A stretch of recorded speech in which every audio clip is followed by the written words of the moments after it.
Hey, you know, used to not too long ago, I would look at guys that made videos while they were driving and think, why in the world are they doing that? And now I understand, because I'm on the road teaching so much, sometimes close to home, sometimes far away from home, and I realize this is where I do a lot of thinking, for one, and number two, it just gives me an opportunity to do something while I'm driving. I can still pay attention to what I'm doing and make a video. So thanks for joining me. As I'm driving, I've left home, going to be driving, and I'm nearly there to Georgia Bushcraft and doing a collaborative agreement or collaborative class with Casey down at Georgia Bushcraft, teaching what he's calling Beyond the Basics, which is similar to what we would call our nature immersion course at Nature Wine School. And as I'm going through my preparations before I leave, and I'm continuing to go through them as I'm driving closer to the location and farther away from home, I'm continually going through my PACE plan. And more often than not, if you've never heard of a PACE plan is an acronym that means your primary, your alternate, your contingency, and then your emergency. More often than not, you'll hear this in reference to communications, like what's your primary comms, what's your alternate comms, and those are very important, but I think of this as it relates to everything, whether it's sheltering, first aid, comms, safety and security and whatnot. So as I've been going through this, I thought, well, why don't I just get on a video and share it? And again, as I've said a million times, my way is not the way of doing things, it is a way. But as I had an instructor of mine say that very thing to me recently, he also added this, so I might start adding this too. That doesn't mean that I don't have a fair amount of experience that I can show you possibly a better way. So with that in mind, here we go. PACE plan. So primary. As I'm going to this location, my primary shelter is going to be my truck. I live in this truck quite a bit, and it works really well for me. I've got a setup that I'm incredibly used to using. Everything's in the back of my truck, and I keep a lot of things in the deck system, which makes it very accessible and at the same time taken care of and secure. Comms. My primary comms is my cell phone, and I use it regularly just like everybody else does. And as far as that is concerned, let's just cover those two topics through this PACE plan so you can get an idea. So what happens if I can't utilize those two things? Let's talk about a PACE plan for both sheltering and comms as it relates to alternate. So my alternate source of communicating is typically texting, and actually it's pretty regular that it goes back and forth between primary and alternate. Meaning, a lot of times, if I can't utilize the cell phone to communicate with voice, it requires less data to utilize texting, so I will utilize the texting, and it goes about fairly well, considering it that way. In addition to that, I also have a cell phone booster that I keep in my truck that I literally just plug into a power supply, and it boosts the signal on my already cell phone that I have, and it pushes it out a little bit more. So that I've used that quite a bit, actually. Use that pretty regularly accurate also. So as far as sheltering, I would also have in the back of my truck, and I do right now, I have a pack that I can literally grab and go that is ready for me to exist for a fair amount of time, probably a good 3 to 4 days, incredibly comfortable. So in that, I have a hammock and I have a tarp, and so I also have an insulating lay in there so that I can get in the hammock, be insulated, get out of the rain with the tarp.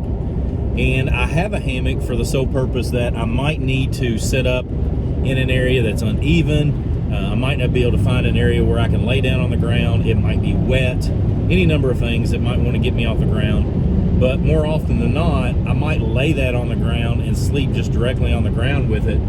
And if I need to get off the ground, well, I've got that. And when I say hammock, I'm not talking about a big monster Hennessy or war bonnet. I've got a regular, just 2 straps hammock, and that's it. Again, I don't sleep real comfortable in that. I don't see how anybody does sleep comfortably in a hammock like that.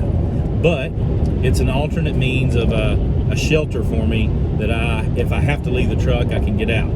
Now, the contingency beyond that, as far as it relates to sheltering, is that I have literally a rain jacket and a garbage bag that I keep in my kit, that when I grab my backpack and I grab my chest kit, when I leave, then I have a garbage bag that I can use. Hey, the hammock doesn't work, or I want to make a mattress with the garbage bag, or I just poke a hole in the bottom of it and I stick my head over it, and that's my shelter. That probably goes under the territory of emergency shelter, but I've done that so much in my past that I feel, I mean, it's not great, but it's better than nothing at all. And so I've slept soundly before in the rain wearing nothing but a garbage bag.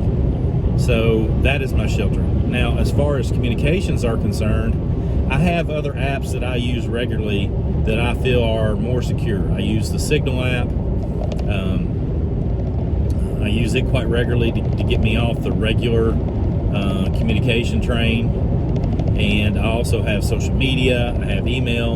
Again, all those require data, and so I would have to have some sort of cell service to be able to utilize them, or some sort of Wi-Fi connection. Now, as far as emergency is concerned, as far as sheltering, again, the rain jacket is pretty much it, you all, as far as emergency and or last ditch sheltering, plus an extensive amount of knowledge on the environment and how to utilize it to make shelter. Meaning, as soon as I get out of any location, if it was an emergency here and I had to get out of the truck and exit right now, one of the first things I'm going to do once I know that my position is safe is start to recognize where the sun is, start to recognize what I call the 3 anchors of nature: the sun, the weather, and the wind. Looking at those 3 things are going to tell me a whole lot about sheltering, and so I'm constantly observing those no matter where I am, so that I know if I have to make an emergency shelter, where it should face, where I can get out of the wind if it's a problem to be in the wind, and things of that nature. Now, as far as emergency communications are concerned, then that goes into my ham radio. And there's a lot to that. Number one, I've got a ham radio license, technician license. I've studied how to utilize my radio properly. I've studied now, thanks to Tracy and Sam, how to program my radio on the fly, and I'm much more adept at it now. So I printed out before I left the house a list of the different repeaters along my route down through here, because if I have cell phone access, then I can just get repeater book and get the information on the internet. But assuming that it's a real bad situation where I'm actually using emergency communications, then I'm very likely not to have Wi-Fi or cell service. And so because of that, I made sure that I have those with me. They're actually in my pack. I printed them off and I put them in my pack because I wanted to have access to them. Now, I didn't print every repeater all the way up and down I-75. What I did do is I made a point to put on the maps different contact points all the way down through here, and I am literally paying attention to, as I get to Chattanooga, here is a freak that I can get on to find a repeater.